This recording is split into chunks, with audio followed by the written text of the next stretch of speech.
कोई भी एक ऐतिहासिक स्थान चुन लें अपने जिले में और तहसील में, और जो गांव के लोग हैं, मैं आपकी जानकारी के लिए एक बात कहना चाहता हूं, इस आंदोलन को ताकत देने के लिए, समर्थन देने के लिए, साथ देने के लिए हिंदुस्तान के करीब 80% गांवों में आंदोलन समितियां बन चुकी हैं और वो इस आंदोलन की ताकत है।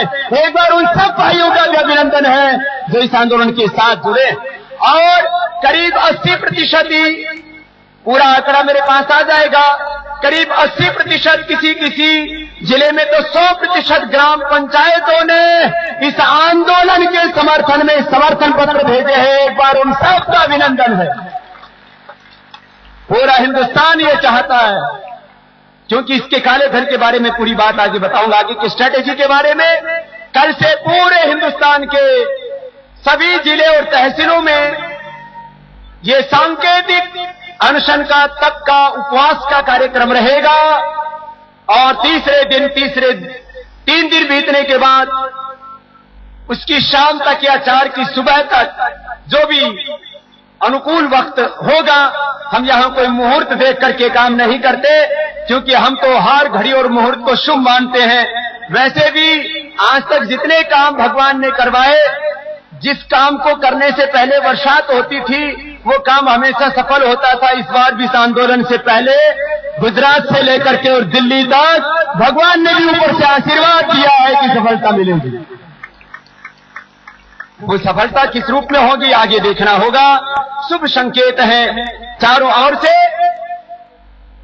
भाई बहनों, अपने जिले के ऐतिहासिक किसी भी महत्व के स्थान से, किसी धार्मिक महत्व के स्थान से, किसी शहीद की प्रतिमा के सामने से ये सारे देश में जुलूस, कैंडल मार्च, वाहन यात्रा, पद यात्रा आदि का शांतिपूर्ण प्रदर्शन पूरे हिंदुस्तान के लोगों को करना है। और जो पद यात्रा में सम्मिलित ना हो पाए किसी भी कारण से, घर परिवार में बहुत लोगों को 99% तो रोजी रोटी के लिए, रोजमर्रा के कामों के लिए संघर्ष करते रहते, तो जब पद यात्रा निकले तो अपने घरों से जो थाली मिले, कचौला मिले, जो भी बर्तन मिले उसको बजाना या शंख बजा करके आप भी अनुभव कराना कि पूरा हिंदुस्तान इस अभियान के साथ में। आप तो यहाँ आए हुए हैं पूरे हिंदुस्तान से, पूरा हिंदुस्तान इसमें साथ खड़ा होगा। भाई बहनों, ये मैंने 3 दिन की रणनीति बताई है। चौथे दिन की रणनीति क्या होगी? वो पहले रणनीति यदि कामयाब नहीं होती है, सरकार यदि हमारी बात मानती है तो भी उसका शुक्रिया, यदि नहीं मानती है तो मजबूरी में हमें दूसरा कदम उठाना पड़ेगा। और वो कदम क्या होगा इसकी घोषणा वक्त आने पर बता दी जाएगी। लेकिन ये पूरा हिंदुस्तान मैदान में डटा हुआ है और डटा रहेगा, कोई निर्णय करके ही उठेगा। इसलिए निर्णय क्या होगा ये तो क्योंकि हमारे हाथों में नहीं है, वो आगे बात और दोहराना चाहता हूं काले धन के बारे में। काले धन के बारे में मैं जब 400 लाख करोड़ रुपए का आंकड़ा कहा और मैंने उसमें कहा इसमें कुछ टैक्स चोरी का पैसा है, जो अभी भाई हरिओम पवार जी ने अपनी कविता में भी कहा था। अब वो कविता में क्योंकि उन्होंने पूरे मुद्दे ले लिए, इसलिए मुझे उनका नाम बार बार लेना पड़ रहा है।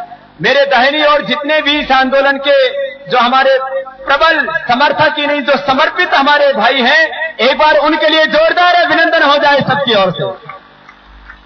और मेरे भाई और सभी हमारे राज्य प्रभारी और केंद्रीय प्रभारी, ये पूरे हिंदुस्तान के प्रतिनिधि, हिंदुस्तान के करीब 33 जो स्टेट्स हैं उन सब के हमारे प्रतिनिधियां इस पूरे और आम जनता यहां पर बैठी है। ये मेरे बाईं और संगठन के कार्यकर्ता, मंच के ऊपर इस देश के वो जिम्मेदार नागरिक और हमारे संत समाज जो मेरे दाहिनी ओर बैठा है, और आप सबका एक बार मैं पुनः अभिनंदन करता हूं।